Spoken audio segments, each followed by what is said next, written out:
কাউকে টাকা ধার দিলে তার সাথে সম্পর্ক নষ্ট হয়, আবার টাকা ধার না দিলেও তার সাথে সম্পর্ক নষ্ট হয়। তো একবার আমার বন্ধু কদম আলীর কাছে অন্য একটা বন্ধু 100 টাকা ধার চায়। কদম আলী তাকে বলে, তুই 100 টাকা দিয়ে কী করবি? ওই বন্ধুটা তখন বলে, আমি একটা ব্যবসা খুঁজে পেয়েছি।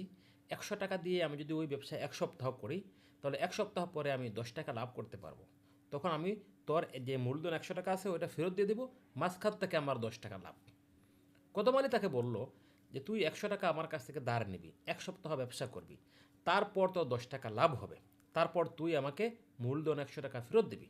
তাহলে এক কাজ কর, তুই 1 সপ্তাহ ব্যবসা করে কষ্ট করে যে লাভ করবি ওই 10 টাকা আমার কাছ থেকে নিয়ে যা, 100 টাকা তোকে আমি আর ধার দিতে পারবো না।